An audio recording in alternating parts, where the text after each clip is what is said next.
राधे राधे। कैसे हैं आप लोग? ईश्वर कृपा से आप सब अच्छे होंगे। ईश्वर सब पे कृपा बनाए रखे, सबका कल्याण करे। आज हम बताने जा रहे हैं श्रीमद् भागवत महापुराण के 10वें स्कंद का 20वां अध्याय और ज्ञान योग, कर्म योग और भक्ति योग। और उसके पहले हम कहना चाहेंगे, यदि आपने हमारे चैनल को सब्सक्राइब नहीं किया तो प्लीज़ हमारे चैनल को सब्सक्राइब कर लीजिए और बेल आइकन बटन अवश्य दबा दीजिए, जिससे कि हमारे आने वाले सारे वीडियोस आपको प्राप्त हो सकें। यदि कथा अच्छी लग रही है, समझ में आ रही है, तो वीडियो को लाइक शेयर अवश्य कीजिए और कमेंट में राधे राधे अवश्य लिखिए। चलिए अब चलते हैं कथा की तरफ। श्रीमन नारायण नारायण हरि हरि, बजमन नारायण नारायण हरि हरि। तेरी लीला सबसे प्यारी प्यारी हरि हरि, तेरी लीला सबसे प्यारी न्यारी हरि हरि। श्रीमन नारायण नारायण हरि हरि, भजमन नारायण नारायण हरि हरि, लक्ष्मी नारायण नारायण हरि हरि। राधे राधे। बोलो कृष्ण कन्हैया लाल की जय। उद्धव जी ने कहा कि कमल नयन श्री कृष्ण, आप सब शक्तिमान हैं, आपकी आज्ञा ही वेद है। उसमें कुछ कर्मों को करने की विधि है और कुछ के करने का निषेध है। यह विधि निषेध कर्मों के गुण और दोष की परीक्षा करके ही तो होता है। वर्णाश्रम भेद, प्रतिलोम और अनुलोम रूप वर्ण संकर कर्मों के उपयुक्त और अनुपयुक्त, द्रव्य, देश, आयु और काल तथा स्वर्ग और नरक के भेदों का बोध भी वेदों से ही होता है। इसमें संदेह नहीं है कि आपकी वाणी ही वेद है, परंतु इसमें विधि निषेध ही तो भरा पड़ा है। यदि उसमें गुण और दोष में भेद करने वाली दृष्टि न हो तो वह प्राणियों का कल्याण करने में समर्थ ही कैसे हो। सब शक्तिमान परमेश्वर, आपकी वाणी वेद ही पितर देवता और मनुष्यों के लिए श्रेष्ठ मार्गदर्शक का काम करता है, क्योंकि उसी के द्वारा स्वर्ग, मोक्ष आदि अदृष्ट वस्तुओं का बोध होता है। और इस लोक में भी किसका कौन सा साध्य है और क्या साधन है, इसका निर्णय भी उसी से होता है। प्रभु, इसमें संदेह नहीं है कि गुण और दोषों में भेद दृष्टि आपकी वाणी वेद के ही अनुसार है। किसी की अपनी कल्पना नहीं, परंतु प्रश्न तो यह है कि आपकी वाणी ही भेद का निषेध भी करती है, और यह विरोध देखकर मुझे भ्रम हो रहा है। आप कृपा करके मेरा यह भ्रम मिटाइए। भगवान श्री कृष्ण ने कहा कि प्रिय उद्धव, मैंने ही वेदों में एवं अन्यत्र भी मनुष्यों का कल्याण करने के लिए अधिकारी भेद से 3 प्रकार के योगों का उपदेश किया है। वे हैं ज्ञान, कर्म और भक्ति। मनुष्य के परम कल्याण के लिए उनके अतिरिक्त और कोई उपाय कहीं नहीं है।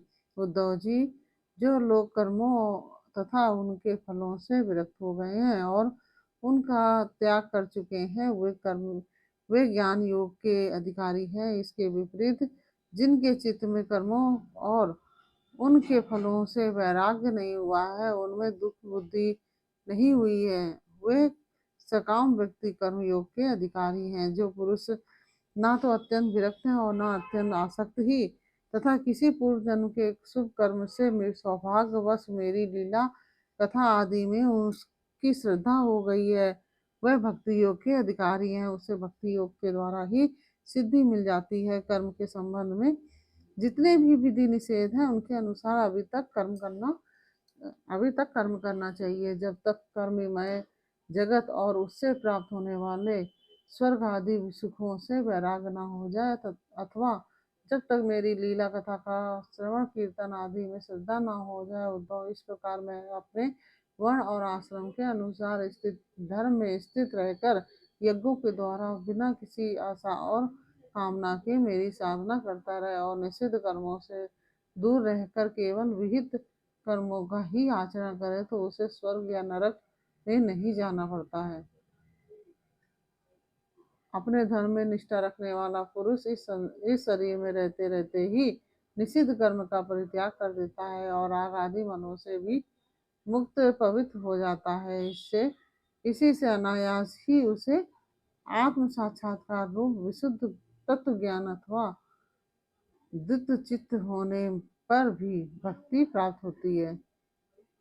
यह विधि निषेध रूप कर्म का अधिकारी मनुष्य शरीर बहुत ही दुर्लभ है। स्वर्ग और नरक दोनों ही लोकों में रहने वाले जीव इसकी अभिलाषा करते रहते हैं, क्योंकि इसी शरीर में अंतःकरण की शुद्धि होने पर ज्ञान एवं भक्ति की प्राप्ति हो सकती है। स्वर्ग अथवा नरक का भोग प्रधान शरीर किसी भी साधन में स्वर्ग और नरक का भोग प्रदान शरीर किसी भी साधन के उपयुक्त नहीं है। बुद्धिमान पुरुष को ना तो स्वर्ग की अभिलाषा करनी चाहिए और ना नरक की ही।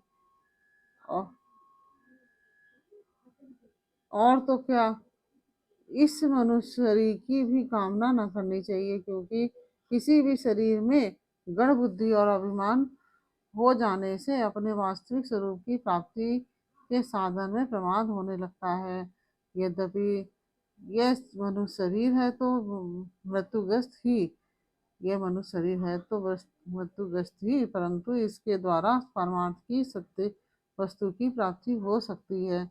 बुद्धिमान पुरुष को चाहिए कि यह बात जानकर मृत्यु होने के पूर्व भी सावधान होकर ऐसी साधना कर ले कि जिससे कि वह जन्म मृत्यु के चक्कर से सदा के लिए छूट जाए, मुक्त हो जाए। यह शरीर एक वृक्ष है, इसमें घोंसला बनाकर जीव रूप पक्षी निवास करता है। इसे यमराज के दूत प्रतिक्षण काट रहे हैं। जैसे जैसे पक्षी कटते हुए वृक्ष को छोड़कर उड़ जाता है, वैसे ही अनासक्त जीव भी इस शरीर को छोड़कर मोक्ष का भागी बन जाता है, परंतु आसक्त जीव दुख ही भोगता रहता है। प्रिय उद्धव, ये दिन और रात क्षण क्षण में शरीर की आयु को छीड़ कर रहे हैं। यह जानकर जो भय से कांप उठता है, वह व्यक्ति उसमें आसक्ति छोड़कर परम तत्व का ज्ञान प्राप्त कर लेता है और फिर इसके जीवन मरण से निरपेक्ष होकर अपने आत्मा में ही शांत हो जाता है।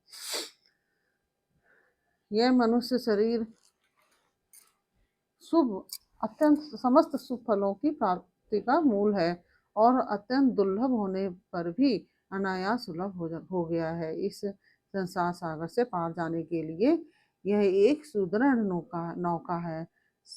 शरण ग्रहण मात्र से ही गुरुदेव इसके केवट बनकर पतवार का संचालन करने लगते हैं और स्मरण मात्र से ही मैं अनुकूल वायु के रूप में इसे लक्ष्य की ओर बढ़ाने लगता हूँ।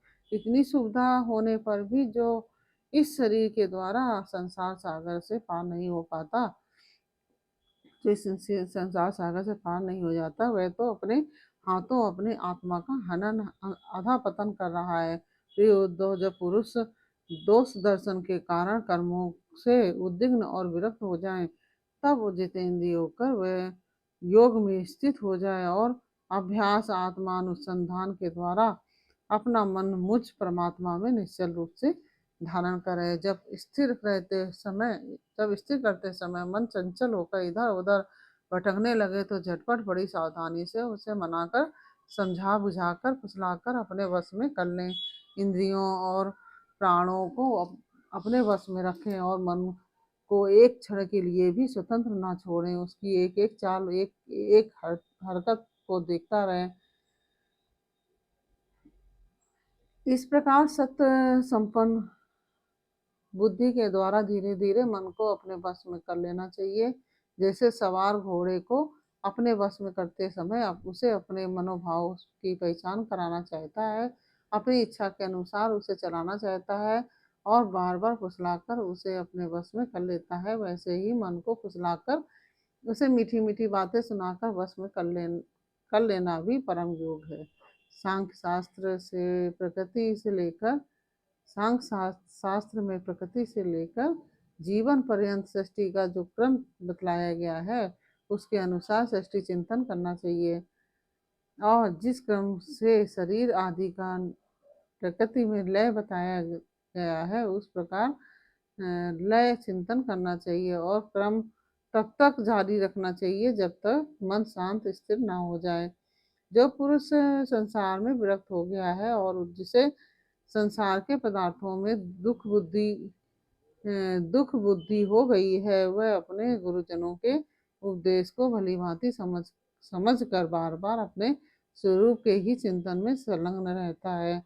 इस अभ्यास से बहुत शीघ्र ही उसका मन अपनी वह चंचलता जो अनात्मा शरीर आदि में आत्मबुद्धि करने से हुई है छोड़ देता है।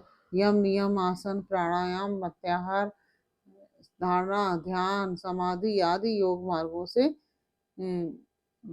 वस्तु तत्व का निरीक्षण करने वाली आत्म विद्या से वह मेरी प्रतिमा की उपासना से अर्थात कर्म योग ज्ञान योग और भक्ति योग से मन परमात्मा का चिंतन करने लगता है और कोई उपाय नहीं है। उद्धव जी वैसे तो योगी कभी कोई निंदित कर्म करता ही नहीं है, परंतु यदि कभी उससे प्रमादवश कोई अपराध बन जाए तो योग के द्वारा ही उस पाप को जला डाले। पृच्छा चंद्रायण आदि दूसरे प्रायश्चित कभी ना करे। कभी अपने अपने अधिकार में जो निष्ठा है वही गुण कहा गया है। इस गुण दोष और विधि निषेध के विधान से यही तात्पर्य निकलता है कि किसी प्रकार विषय शक्ति का परित्याग हो जाए, क्योंकि कर्म तो जन्म से ही अशुद्ध है, अनर्थ के मूल है। शास्त्र का तात्पर्य उनका निरंतर नियम ही है। जहाँ तक हो सके प्रवृत्ति का संकोच ही करना चाहिए। जो साधक समस्त कर्मों से विरक्त हो गया हो, उसमें उनमें दुख बुद्धि रखता हो और मेरी लीला कथा के प्रति श्रद्धालु हो और यह भी जानता हो कि सभी भोग और भोग वासनाएं दुख रूप है, किंतु इन सब का जानकर इतना सब जानकर भी जो उनके परित्याग में समर्थ न हो, उसे चाहिए कि उन भोगों को तो भोग ले, परंतु उन्हें सच्चे हृदय से दुखजनक समझे और मन ही मन उनकी निंदा करे तथा उसे अपना दुर्भाग्य ही समझे। साथ ही इस दुविधा की स्थिति से छुटकारा पाने के लिए श्रद्धा दृढ़ विश्वास और प्रेम से मेरा भजन करे।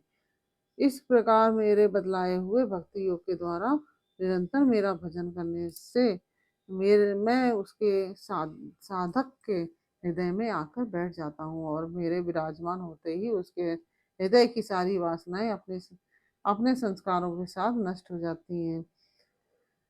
इस तरह जब उसे मुझ सर्वात्मा का साक्षात्कार हो जाता है, तब तो उसके हृदय की गांठ टूट जाती है, उसके सारे संशय छिन्न भिन्न हो जाते हैं और कर्म वासनाएं सर्वदा क्षीण हो जाती हैं।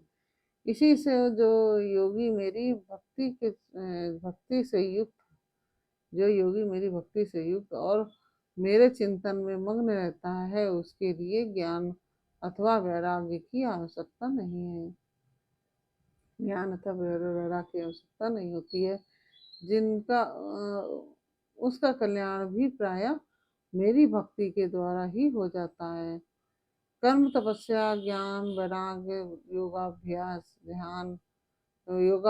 दान धर्म और दूसरे कल्याण साधनों से जो कुछ स्वर्ग अपवर्ग मेरा परम धाम अथवा जो कोई भी वस्तु प्राप्त होती है, वह सब मेरे भक्ति योग के प्रभाव से ही यदि चाहे तो अनायास प्राप्त कर लेता है। मेरी अनन्य प्रेमी एवं धैर्यवान साधु भक्त स्वयं तो कुछ चाहते ही नहीं, यदि मैं उन्हें देता हूँ और देता भी हूँ तो भी दूसरी वस्तुओं की तो बात ही क्या है, वे केवल मोक्ष भी नहीं लेना चाहते। उद्धव जी सबसे श्रेष्ठ एवं महान निश्रेयस का मतलब होता है परम कल्याण। निश्रेयस तो निरपेक्षता का ही दूसरा नाम है। इसलिए जो निष्काम और निरपेक्ष होता है, उसी को मेरी भक्ति प्राप्त होती है। मेरे अनन्य प्रेमी भक्तों का और उन समदर्शी महात्माओं का जो बुद्धि से अतीत परम तत्व को प्राप्त हो चुके हैं। इन विधि और निषेध से होने वाले पुण्य और पाप से कोई संबंध ही नहीं होता है। इस प्रकार जो मेरे बतलाए हुए मेरे ज्ञान भक्ति और मेरे बतलाए ज्ञान भक्ति और कर्म योगों का आश्रय लेता है, वह मेरे परम कल्याण स्वरूप धर्म का धर्म को मेरे परम कल्याण स्वरूप स्वरूप धाम को प्राप्त हो जाते हैं, क्योंकि वे पर ब्रह्म तत्व को जान लेते हैं, परम ब्रह्म तत्व को जान लेते हैं। इस प्रकार से ये 20वां अध्याय पूर्ण हुआ। ये अध्याय आपको कैसा लगा? अच्छा लगा हो तो वीडियो को लाइक शेयर अवश्य कीजिए, कमेंट में राधे राधे अवश्य लिखिए। चलिए फिर मिलते हैं आपसे अगले वीडियो में अगले अध्याय के साथ। तब तक के लिए राधे राधे।